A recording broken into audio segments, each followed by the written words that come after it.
Gentlemen, IGA Freshwater sold under the hammer at auction this week. Over $10 million. Who buys an asset like that? Stay tuned. We're going to talk about it this morning.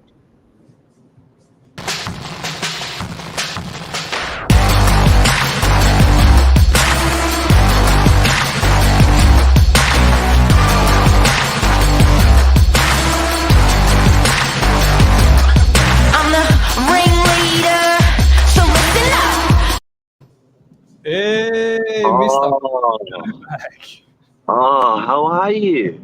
I'm good, man. I feel like I haven't seen you in a while. It's been a while. Been a busy week. Boy, oh Busiest boy. week this year? Maybe. Yeah, maybe. A lot of 8 o'clock finishes, in all fairness. It's Busiest week this year. That's crazy, eh? pretty relentless. Yeah. But good week nonetheless. Got to stay busy. Got to love being busy. And we had the incredible opportunity on Tuesday morning to attend and be a part of, in conjunction with Burgess Rawson, an incredible commercial auction at the Opera House. Is it the Calamundi or the Yellamundi room? First time I've ever been there. Pretty much the forecourt of the Opera House. So as it goes out, on the ground floor, on the water, rooms, and used them for auction rooms. Couldn't pick a better spot, I don't think. That was hot. Good day, good weather. Yeah. And on the cards that day, on the table, in total were 12 properties, with IGA Freshwater being amongst them at the early stage. We were third in the queue. Third in the queue. Everyone, emotions were running wild. We sold for $26 million a big asset in Freshwater last year. And now this year, another big asset for Freshwater we had for sale, the IGA 1,000 metre squared floor plate upstairs shop on ground level, 3,000 metre squared, 60 car spaces downstairs for sale, 2 strata types for sale with a good tenant.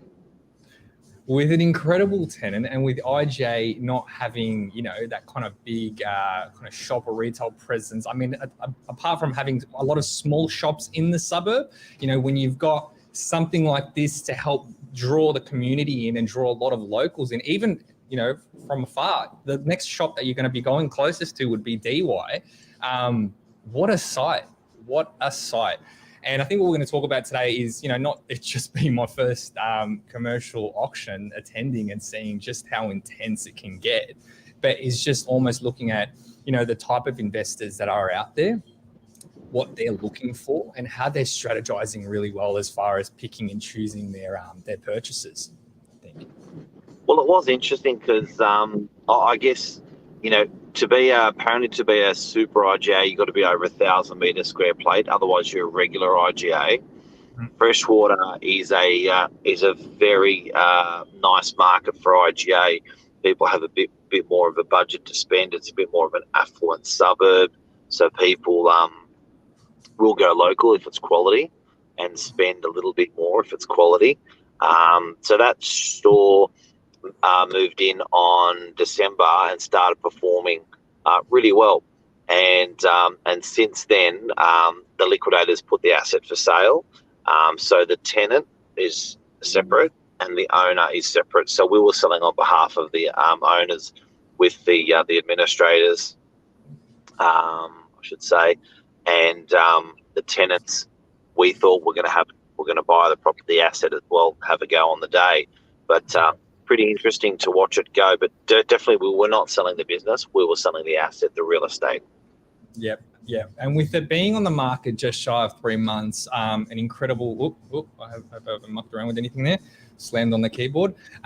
With it being just shy of the market for 3 months, inundated with at least 60 inquiries, about 20 inspections in and out, it was incredible to see you in action to that degree. I mean, I was there holding the camera, spectating it all, but to see you work and work with your client. We had Burgess Rawson on there, work with the client. At the end of the day, the main goal was to get that sold and to get it sold for, an incredible price.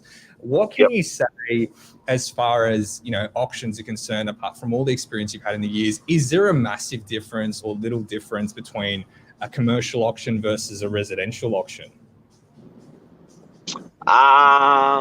A commercial, look, I think these guys are really chasing yield. They're chasing certainty. They're chasing ease of an asset.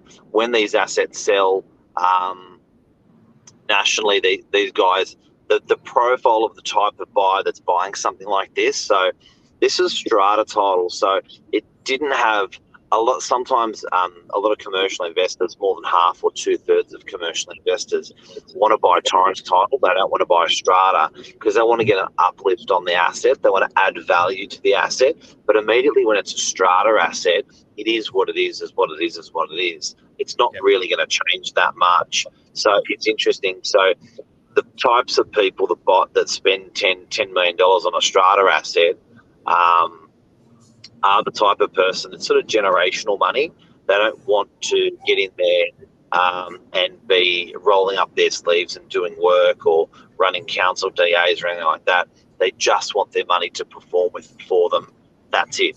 They want to park $10 million and just forget about it for 30 years. Unusual to think that someone can think like that, but it's also admirable to think that someone can think like that. So that net return after paying land tax, strata, water, council, the net return to the client who bought the property was about $470 grand a year, $480 grand a year, which then means if you're borrowing your money at 3%, you're going to enjoy that gap for the years as they roll on. Unbelievable. Yeah. And to think that in conjunction with option periods, Iga Freshwater, they're till 2056. And of course, with any commercial lease, there's certainty and uncertainty as far as when a tenant stays, when a tenant looks to go. But it's incredible to know that you've at least locked them in for in excess of 10 to 15 years on an initial basis, and to know that you've got all that coming through. Generational money is just quite an incredible one that you brought up there, and just understanding from an investor's point of view the type of asset they're going to go for, I think is so key when it came to an event like this. What I thought was interesting as well is on the big screens that we had there, you saw the prices that were coming from, from people that were on the phone, people that were online, people that were present in the room, and the yield would drop incrementally as the price went up. I thought that was really cool to see because it just shows how pivotal that is in an auction or in a transaction like this. It definitely is, and I think that what a lot of people don't realise is some of these big companies do this, have a property arm that does this as a business. So there are companies out there that will move into an asset, they'll move into a building, they'll whack their company in there on a long lease, and they'll re-put the property up for sale. So you see it a lot with 7-Eleven stores. You see it a lot with different types of companies. I know we're selling something for Pet Barn, but yeah, people do it, and it's quite interesting to watch because they can almost double their money in some assets, whacking a really long lease on it, and a generational buyer or someone looking for certainty and stability would come along and just buy it because they just want to bank on that return. Very interesting. Banks like it, buyers like it, they pay good money for it. It was incredible to see amongst the list of properties that there were there. Yes, as you mentioned, 7-Eleven. So petrol stations are definitely among some of the most sought after investments there are. Yep. I think childcare centres are definitely peak at that least, along with retail properties. But a lot of I'd seen as well, these properties are located, apart from, Iga Freshwater being what we're talking about this morning, others are part of regional Victoria, regional, Queensland. It's interesting to see how investors are strategizing by, it's not so much going into those city or metropolitan hubs that we're all well and truly used to. It's now going to the outskirts, grabbing what they can and knowing there's extreme certainty there because they're just not affected by the same climate that we are on the other end. Absolutely. Yeah. Now, let me have a look this morning. I want to say g'day to Ben. Ben, you're off hunting today. Ben's going to buy a property. If anyone wants to buy something in, I think it's Terrigal, talk to Ben.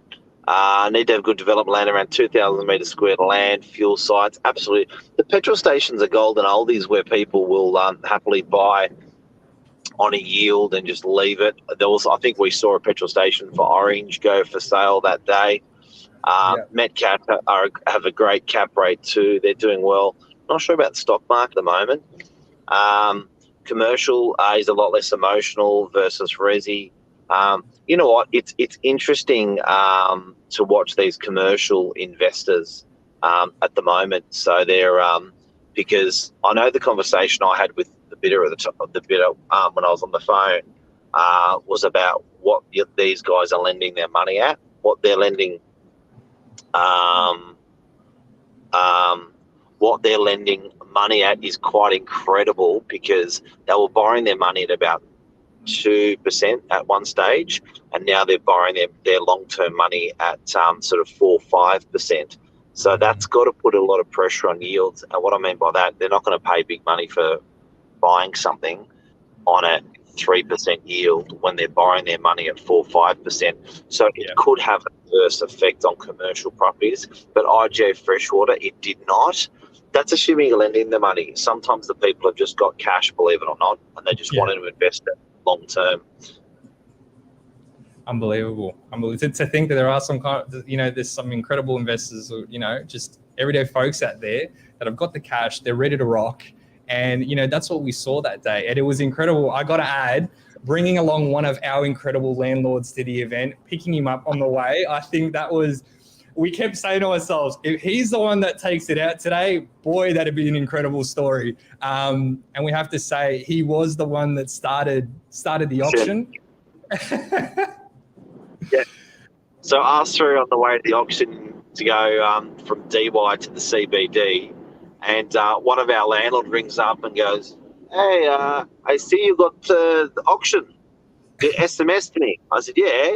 He goes, "Okay, where is it?" And I said, "It's in Opera House. Do you want us to come and pick you up?" He goes, "Yeah."